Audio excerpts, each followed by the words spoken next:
Всем желаю здравствовать, дорогие друзья, подписчики и люди, случайно попавшие на мое видео. В ближайшее время я покажу вам и объясню пасхалку из старенькой, но на данный момент последней в серии игры Might and Magic Heroes 7, оставленной разработчиками игры для нас, простых смертных, запрятанной глубоко на карте в одиночном сценарии. Данный сценарий имеется эксклюзивно в дополнении Trial by Fire, или же Испытание огнем, что как бы намекает на сложность получения данной пасхалки, и как ни странно, меня мучают сомнения, а именно целое дополнение, сделанное именно для создания этой карты сценария, не для новой фракции или компании, как вы могли подумать. На карте сценария имеется все, что есть в дополнении, а именно фракции гномов, кузницы артефактов, некоторые локационные монументы, а также новые существа. Также хотелось бы сказать, данная пасхалка вполне пропускаема по ряду причин, в том числе на высокой сложности или при наличии лени в человеке, который ее проходит.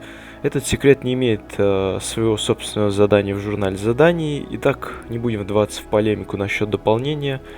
Перейдем к сути, наконец, и к пасхалке. Итак, поехали.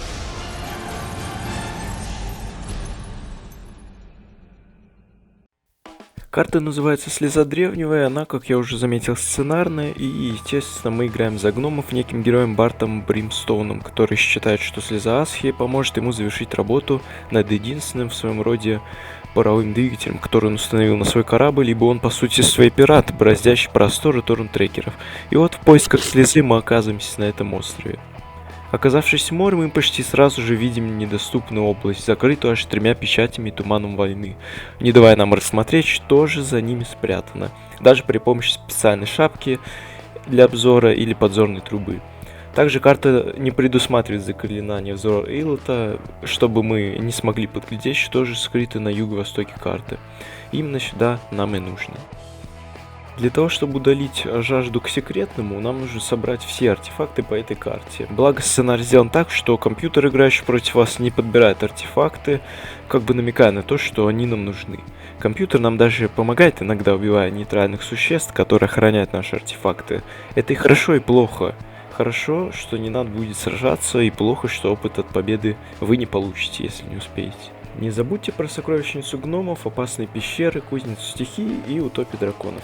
Желательно собрать все, если вы точно не уверены, что вам понадобится в дальнейшем, ибо половину артефактов мы переработаем во благо секретов. После прогулки по пляжам с металлоискателем, когда вы соберете все артефакты, выдвигаемся в рунический горн. Игра демонстрирует нам новую механику переработки вторсырья, а именно предстоит решить, какие из артефактов нужных нам сетов мы перерабатываем. Имеются взаимозаменяемые артефакты, поэтому нужно решить, от чего можно избавиться, ведь в конце самого сценария вас ждет трудный финальный бой. Всего у нас 3 реликвии, к которым мы стремимся, но для каждой из них нужно по 4 артефакта конкретной принадлежности. В совокупности 12 артефактов мы потеряем взамен трёп. К примеру, пламенный зиг дракона, как щит дракона и многое другое, принадлежит комплекту благословления драконов. Решать вам, что из этого сета вам будет нужнее. В конечном итоге получаем эльфийское кольцо, шлем дракона, а также боевую упряжь. Взяв наше вторсырье, мы выдвигаемся к 3 монументам печати, аналогам палатки ключников из Героев Пятых, проход к которым теперь для нас открыт из-за имеющихся артефактов. На юго-западе карты расположился алтарь Шалас, разрешение на получение печати, тут нам дает блатной шлем дракона. Алтарь Силана возведен был на востоке острова, туда мы проходим под эгидой боевой упряжи гномов. И третий алтарь Илота существует в северо-восточной части острова, там мы надеваем эльфийское кольцо на безымянный палец правой руки и проходим.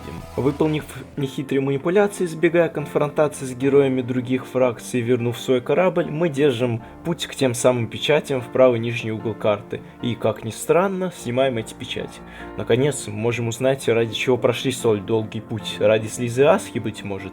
Проплыв дальше, мы видим остров, на котором нас встречают кобальды, или же, как я их называю, боевые хомяки.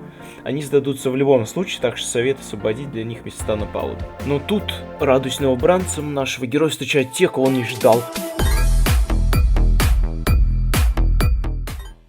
Он видит коллаборацию с другой игрой, а именно кролики из игры Rayman Raving Rabbids. Это видеоигра, разработанная из той же компании Ubisoft в 2006 году, в которой все замешано вокруг 3 вещей, а именно главного героя Реймана, просто неприличного количества кроликов, и Вантуза. Казалось бы, причем тут Вантус, вы даже не представляете, насколько велико значение этого ритуального предмета в этой игре. Впрочем, по ходу игры вы все же поймете. Бешеные кролики — смешные, глупые, но злобные существа, не контролирующие свое поведение и жаждущие власти над миром. Впоследствии вышел в свет и мультипликационный фильм одноименный. Вантузы нужны для высшей цели — освобождения в этой игре. И нет, не освобождение туалетного сифона и канализационного отвода от каловых масс. Но знать, как же именно можно освободить с помощью Вантуса, вам предстоит, пройдя эту игру. Также в этой игре есть оружие, вантусное ружье, которое стреляет, как нетрудно догадаться, одними вантузами. Цель игры, собственно, спасти малыша Глобокса. К его спасению мы будем постепенно проходя испытания 5 различных категорий. Так же, как и в Героях Меча и Магии, нам нужно собрать все артефакты на карте, желательно все, чтобы осталось что-то для финальной битвы на этом сценарии, и выбрать наиболее подходящий для себя, оптимизировав нужные артефакты, которые мы принесем в жертву, пытаясь найти эту пасхалку, создав самые мощные артефакты в кузнице. Также на острове имеется знак, и это далеко не то, что искал наш герой. Барт искал слезу Асхи, я нашел остров Пасхи и пасхалку. Также мы находим то, чего честно выпал со стула и долго смеялся. Разработчики игры добавили целый артефакт из всей той игры — Вантус ярости дикого хомяка, который, кстати, охраняли наши кобальды-хомяки. Реликвию крольчат, самое полезное, что было в той игре, и стало культовым предметом.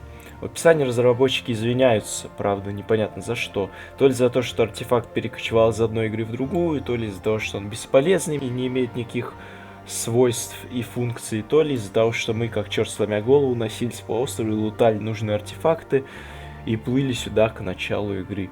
Собственно, если выбирать между Вантусом и яростью хомяка и пламенным языком дракона, то выбор очевиден, конечно же, Вантус, собственно. Надеюсь, вам понравился выпуск, а также вы получили огромное удовольствие от данной пасхалки, как и я. Делитесь своим мнением, мыслями, а также теориями о данном секрете на карте в комментариях, и до скорых встреч.